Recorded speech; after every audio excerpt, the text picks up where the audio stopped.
What's good, everyone, and welcome back to module number 5. I hope you guys had a great time watching the modules 1 to 4 in the beginner course, and now we're getting into number 5. I hope you also had a wonderful day or wonderful afternoon, whatever time it is that you're watching this. So today we will go into recognizing and fixing common mistakes. Let's get straight into it. So first of all, the goal of this module is to help beginners quickly identify mistakes and understand why they happen and fix them with simple practical cues. So first of all, it's very important to how to get up after a fall on your skis or ski blades. So there is a few different variations, but this is one variation that is very helpful for beginners. So position your ski blades downhill and roll to your stomach. Feet lower than head on slope, roll onto stomach, keep ski blades elevated, dig toes into snow. Cat on the drapes technique, use metal edges to create stable base. Then you push up with your hands and center your hips over your feet. Place your hands firmly on snow near chest, waist. Then push up while bringing knees in, center hips over feet. Use skeleton to support, avoid muscle over exertion. Lightweight design makes this easier. So then stand up and position ski blades across the slope.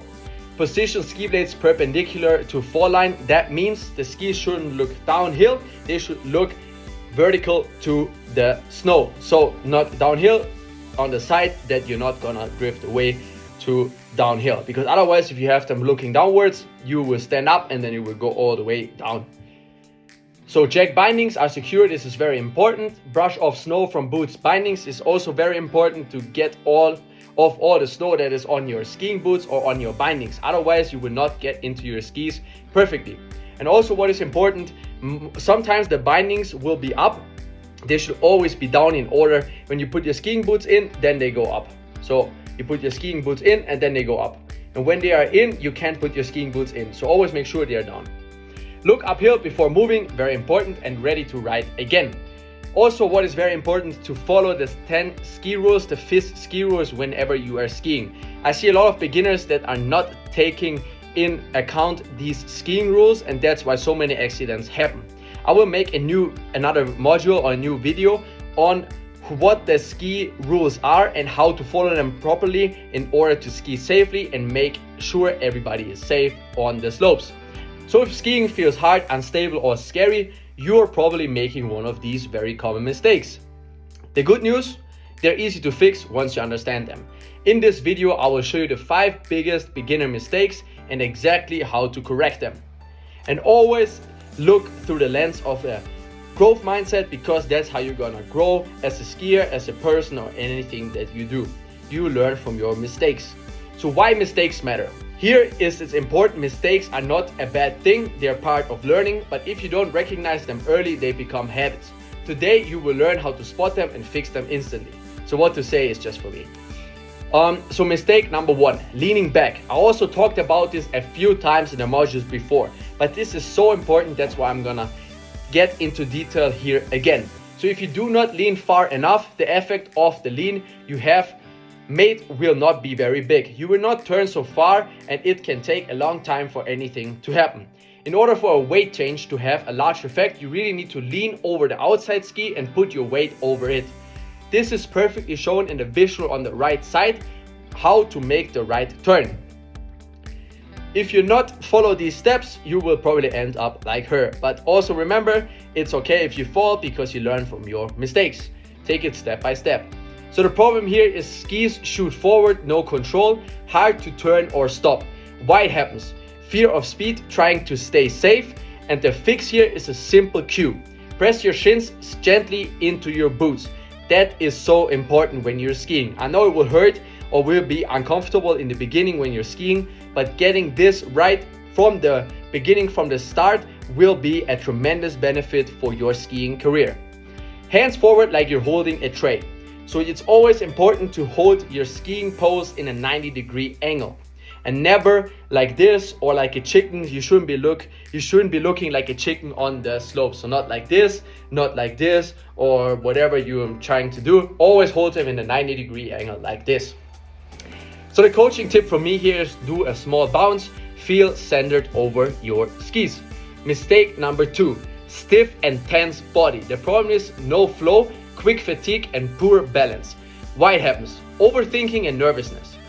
That will happen in the beginning a lot, to overthink everything that you do, and you will be nervous because you're in the middle of slope, everybody is going by really quick if they are more advanced skiers, and you will get scared very easily of the speed. But you keep in mind that you are building this gradually, like a foundation from a building. So the fix here is also again a simple cue.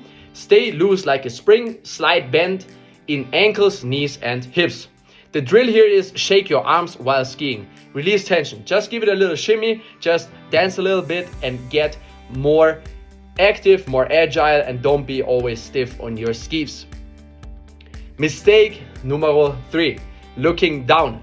So if the body is looking down the length of the ski, it is harder to see where you're going and harder to put your weight on the downhill ski. You will also not have as much flexibility in your body and be in a more uncomfortable position. So here on the right side is how to do it correctly. The shoulders should be in the same angle as the ski tips. This makes the body look in the direction it will be going and makes it easier to put your weight over the downhill ski. It doesn't have to be exactly shoulder width apart, it could be hip width apart, but this is the average general saying how you should be standing on your skis. So this visual is how to do it perfectly. That is a great skier who did a downhill or probably a giant slalom from the distance from the two cones, or however you call that, apart. So it's probably a giant slalom, and this guy has a perfect technique. So the carving turns are awesome, and neck and head rotating towards the inside of the turn. In the red you can see the line of the sight from the skier at this position to the other position where he's seeing, and the other one is the line of the sight where he's seeing as well. So it's so important to always look in front, because if that skier would look only at his skis, he would probably go straight into something and injure himself. So the problem here is late reactions, poor direction control. That's very important because you're not gonna react that quickly. Why it happens? Checking skis, lack of confidence. So if you're not confident in how you're skiing, you will always look down and be more unbalanced on your skis. So always make sure to look in front and know where you're driving towards. Otherwise, you might get into an accident, and we don't want that when we're skiing. So the fix here is a simple cue again. Look where you want to go, not at your skis. Coaching tip for me here is pick a point downhill and focus on it. Mistake number 4, not finishing turns. So here you can see 2 turns. Excuse me. Here's a parallel turn. First, on the outside, where you can see this guy already has the wedge out, no pizza position anymore, and is doing everything in a parallel turn. The inside one is with the wedge. It's called the snow plow turn, where he is in the turn. He has the skis parallel, and then in the curve he has the ski in a wedge pizza position. So that's called the stem turn. A snowplow, as I already said, is used in the middle of the turn. Essentially what that also means is he's opening up, making the upper body upright, and then when he goes into the turn, he goes a little bit down and then up again in the next turn. But whenever you do the turn, you're down. When you go into the curve, then you go up, wait, and then when you're perpendicular to the fall line, you're going down again. So the problem here is speed increases too fast. It's hard to control. And why is this happening? You're rushing the turn, your fear of turning fully. The fix and simple cue here is finish your turn across the hill. So that means that you're slightly going upwards the hill, and that will decrease your speed as well. You don't have to force the next turn, just go upwards the hill, and that's how you can make sure your technique is perfectly in the turn. So think about it like this, a big round C shape. So you're going up like a C. The drill here is count 1, 2, finish during each turn. Mistake number 5 and the last mistake, arms too low, back. When a slope flattens off, you need to lean forward to keep your weight over the middle of the skis.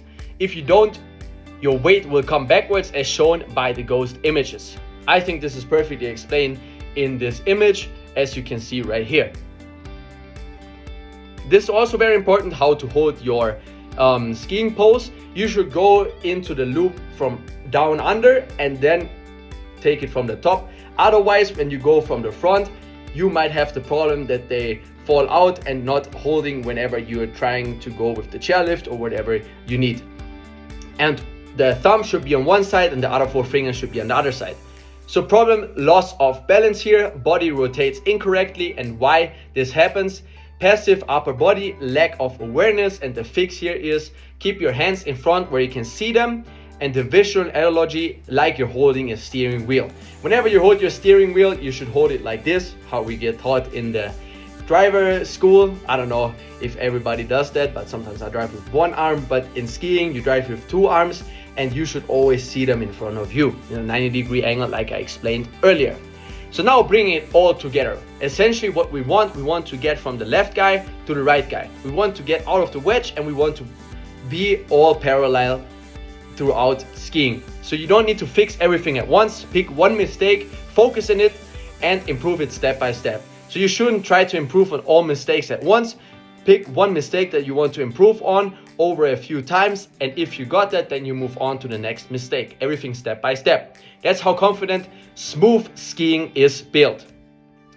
Conclusion: every great skier started exactly where you are right now. Even me, I had to start when I was younger, when I was a kid, at these steps. It takes some time, but we are gradually improving and trying to build the foundation first to become a well-rounded skier. The difference is they learned to recognize and fix their mistakes. As I already said, if you learn and recognize your mistakes, you can fix them by applying a growth mindset and always getting better step by step. So keep practicing, stay relaxed, and enjoy the process. I cannot stress this enough. If you build the foundation first, then you will be such a better skier from the ground up. And it will be so much more fun if you don't have any mistakes and have a very nice technique and you hold your pose right. You are carving down the skis and everybody will think, who is that guy? Why is he driving so fast and so good? And that's where we want to get here. So watch each module with taking notes, because note takers are money makers, and that's how I always say it and think about it. So I hope you guys liked this module and got some new information out of it. If you have any more questions, just reach out to me here on school or put it into the general discussion, and everybody can share their experiences and I'm happy to help. Thank you very much for watching and see you guys in the next one. Peace out.